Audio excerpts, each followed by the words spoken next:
Hello, and welcome back to another episode of Word on the Street. We've missed being on your screen and giving you the latest in entertainment and our hot takes. And Hannah, did you have a good winter break? I did. I got to kind of relax and veg out a little bit. I caught up on some old movies that are my comfort ones, and I watched some of the new ones that are, being nominated. Yeah, I did the same thing. I just kind of chilled out. I got to go to New York, which was super fun. Got to be an audience member on the Seth Meyers show. Yeah. I saw Jimmy Fallon, so I had a great break. I can't really complain. But in today's episode, we'll be recapping the Golden Globes and our predictions for the Grammy Awards this weekend. And we'll be giving our take on some Broadway musicals that we got to see over winter break. But for now, sit back, relax, and here's the word on the street. Last weekend, Hadestown the musical came to town here in Iowa City. It is a story based off of the Greek tragedy of the love story of Orpheus and Eurydice. Now, these two characters were supposed to fall in love, get married, but before her wedding, Eurydice was bitten by a rattlesnake and passed away. And Hadestown does it a little differently. They mention the rattlesnake, but really the take is Hades comes and just takes her away to the underworld for a better life.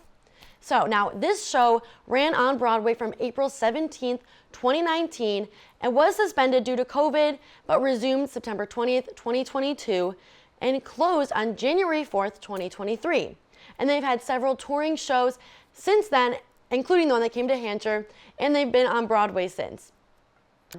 Now, this was a big winner at the 2019 Tonys, winning Best Musical, Best Original Score for a Musical, Best Performance by a Featured Actor in a Musical for Andre DeShield's role of Hermes, Best Scenic Design, Best Lighting Design, Best Sound Design, and Best Direction for Rachel Chavkin, as long with Best Orchestrations, and they had several other nominations along with all of their 8 wins. So this was a really impressive show. Now, my opinions on it. Hadestown was absolutely amazing. It deserved all of the Tonys it won, and it deserves all the praise. This story is almost completely sung through, which isn't common in musicals today. It's becoming a little bit more with like Hamilton, what we see with just completely singing and no dialogue. So sometimes that can be hard for audiences to sit and listen to because it is all music. But honestly, it's some of the best singing I've ever heard in a musical in my entire life. The story is so moving of this true love between these two characters and the lengths that Orpheus goes to try and bring Eurydice back to life. And it does end, of course, the same way the tragedy ends. So it's not much of a spoiler there of them not being able to be with each other and marry and have that true love. But the characters, specifically the touring ones that I saw, were just absolutely captivating. I think the Hermes I saw was just the funniest actor ever. He really played this role with the audience of being the narrator and also being part of the story, and that's kind of Hermes' role with the Greek god legend. But I think that the actor could have done a little bit more, and I don't know if it has to do with his acting or the writing of the show, of being more of this engagement with the audience. He tried a little bit at the beginning with having them sing and just like turning at certain points to be more of like talking to them and teasing things and breaking that fourth wall. But sometimes it felt a little awkward and just out of place. And I just think that they could have done more with that. And I just think the show was truly amazing. The set was so impressive, especially for a traveling show.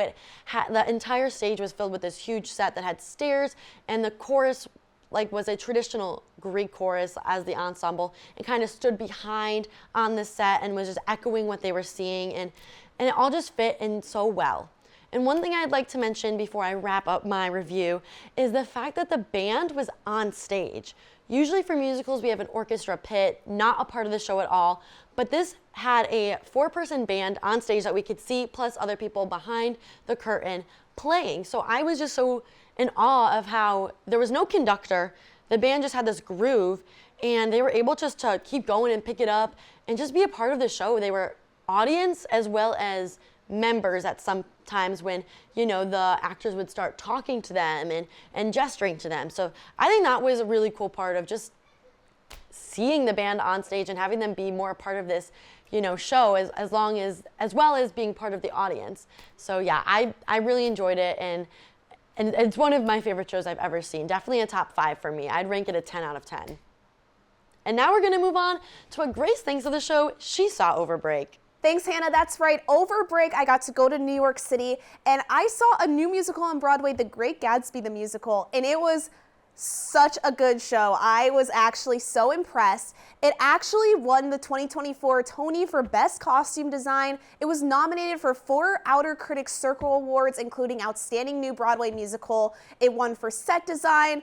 And this set was just so extravagant. This was the most extravagant musical I'd ever seen. They basically built the entire mansion of Jay Gatsby on stage, which was so impressive. There were fireworks on stage, and they even had Gatsby's famous yellow car driving. It was fully functional, drove on stage, life-size, and it had the old-fashioned design to it, which was just so impressive.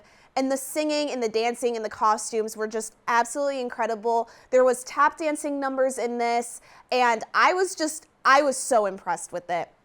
And the actors, Jeremy Jordan was in it. He premiered on Broadway in Newsies back when, and now he, as the lead role of Jack Kelly, and now he's in The Great Gatsby. He just finished his role as Jay Gatsby in the musical, but he's made appearances in some TV shows and movies, including an episode of Law & Order, SVU, which I happened to be watching the other day, and I recognized the name, and I was just so impressed. But he really does shine in Broadway. He was a great singer. The music kind of gave like an opera-y vibe to it, which was so cool. And he did take his final bow, as I said last week, but Sarah Hyland from Modern Family is actually going to be taking the stage as Daisy Buchanan on February 10th, which is really exciting to see. I think would be a great Daisy, so I'm really excited. I would totally recommend this show. The Great Gatsby has never been my favorite storyline, just because I think the characters are very unlikable, especially towards the end. But to see it in real life was just really cool. And Jeremy Jordan was really similar to me, at least to me, as Leonardo DiCaprio in the movie, which was just really cool to see. So 10 out of 10 recommend. Head to New York City, get your tickets, and go enjoy the show. And now on to the next award show, because this is award season, as everyone knows. Yep. We had the Golden Globes, we have the Oscars, we already had the Emmys, and we have the Grammys this weekend. And it's going to be a big year for women in the music industry. Yeah, I was looking at some of the nominations. Females are nominated in the big categories, and I think that they will all go to women in the end. They kind of dominated these categories. It was a big year for the pop girls. Everyone knows their names now, their household names, and especially for some new artists that were popping up. But I don't think we need to go over the nominations because they've been circulating for quite some time, but Grace and I will share our predictions for the winners of the 6 largest categories for the Grammys. For this year's Grammys, I think Album of the Year will go to Tortured Poets Department by Taylor Swift. I don't necessarily think it should win, but I just think it will, knowing her track record and like the popularity that she's gained these past couple years. And I think Song of the Year will go to Birds of a Feather by Billie Eilish, simply because it has 1.78 billion streams right now, which is the most streamed song in the entire world this year. And I think Record of the Year should and will go to Espresso by Sabrina Carpenter. It popped out right in the beginning of the year, right in the perfect time to get nominated, and I just think it was the song on everyone's mind. And you know, Record of the Year is a little bit more than just song, but without going into that, that's what I think. For Best Pop Vocal Album, Hannah and I discussed, and we think that Hit Me Hard and Soft by Billie Eilish will take the win on this. Very good music, very great singing all the way around. And for Best Pop Solo Performance, Sabrina Carpenter has just absolutely dominated this year in the music industry. I've loved seeing her grow. And for Best New Artist, Chappell Roan really came out of nowhere, but she is hitting it hard with the crowds, and just her shows are so engaging, and I think she will definitely take the Best New Artist. Now, these predictions aren't what we think should win, but more likely what we think will win, just based off of what we're seeing, what we've seen from critics, what we're seeing based on nominations. Because some of them, you know, like I said, I love Taylor Swift, but I just think that Album of the Year should go to someone else. Just simply because I don't think it encapsulated our year, but that's just me. Yeah, I think she's bound to win one category at least, because it's Taylor Swift and she's awesome. But yeah, I think Chappell Roan is going to take a lot of wins. She had the largest crowd ever in Lollapalooza history, which was insane. I was there. Yes, just seeing some of the videos was just crazy. And Taylor Swift had a great music video of Fortnite with Post Malone. That was awesome. That was an interesting mix between the two of them, but it kind of worked. So honorable mention, because we didn't cover music video, but I think that one should definitely win, because she, personally, just because of her long history of being nominated for Best Music Video in the whole Kanye situation, but I think that this video was so artistically done, and she actually directed it, and I just think it was beautiful, and I loved the black and white with it. It was just great. Another one that I think could or should win would be Ariana Grande's for We Can't Be Friends. It was beautiful, and it really encapsulated her acting, which a lot of people didn't know. So transitioning into the Golden Globes recap. That's right. The Golden Globes aired on February 5th with host Nikki Glaser, and I thought she was really funny. Like, she was fantastic. I was really impressed. I thought she was good. Did I think there was room for improvement? Yes, but compared to what it was, and her jokes like really worked. Like, she really tried to do as much as she could. She hit, you know, that one when she was singing and she was wearing the Pope hat, but it had the like wicked wand, like, and then she just was also making fun of herself. So I think that was great. And I don't think she offended anyone in the crowd or anyone at home. She was taking, you know, little jabs at them. Right. But that's what every host does. And I just think that she was so funny.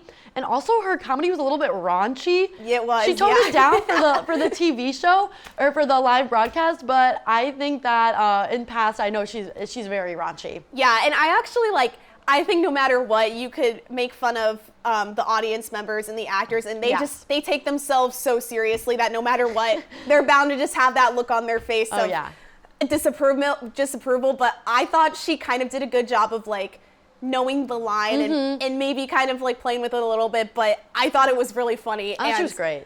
I thought she was great, but the winners of the Golden Globes were really, really surprising for us. Some of the major categories were just not how I thought they would end up at all. Not at all. And I was watching from home with my family. We were actually watching Star Wars because we watched them over break, and I had the Golden Globes in the other room, and I just kept running back and forth, and my parents would just hear me screaming like, "Are you kidding?" So yeah, that was a hard watch, I will definitely say. 100%. For sure. The best movie drama went to The Brutalist, and The Brutalist is about an architect who recently came to America from Europe and is looking to start a new life. Yeah, and honestly, that was projected to be one of the big winners. That wasn't all that surprising, but what was the biggest surprise of the entire night was who won Best Musical or Comedy, and that was Emilia Perez, which swept across the board at the Golden Globes, beating out blockbuster Wicked. So this movie is about a drug lord who goes off the grid to transition into a woman and has multiple musical numbers. So I honestly don't think that this should have been counted as a musical or a comedy, specifically because technically a musical is a story with music that is added to push the plot line along. And I just felt like the music did not push the plot at all. I thought it was just added for dramatic. So I think that should have, and it was definitely not a comedy. But Fernanda Torres and Adrian Brody won Best Actors in Drama. Torres stars in I'm Still Here, where she plays a distraught woman wanting to learn about the mysterious disappearance of her husband, and Brody plays the lead role in The Brutalist. And interestingly, The Brutalist is currently facing backlash after the director pretty much admitted to using AI to change some of the actors' voices in the film. And I don't know, it's kind of interesting to think about because AI is a great tool and resource, but then if he's changing, the actors' voices, how much are we seeing of them in their skill level? And so that kind of just threw me off a little bit.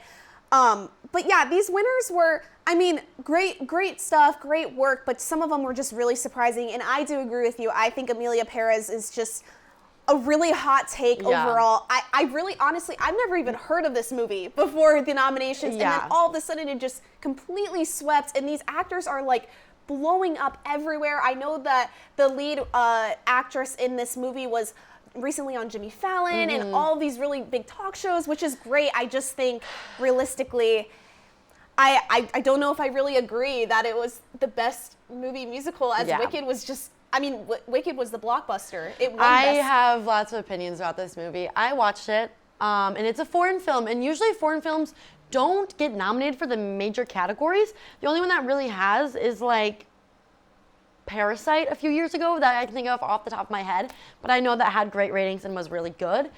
But also it being like a movie musical thriller was insane. Yeah. Because I was also surprised, back to the Golden Globes, that Demi Moore was nominated in the comedy category, if I'm correct. And I don't think that her movie should have been a comedy. No, The more of Substance is a thriller. a thriller, yeah. Good for her. She deserves her flowers because she did a fantastic job. But that was just strange for me. But anyways, back to Emilia Perez.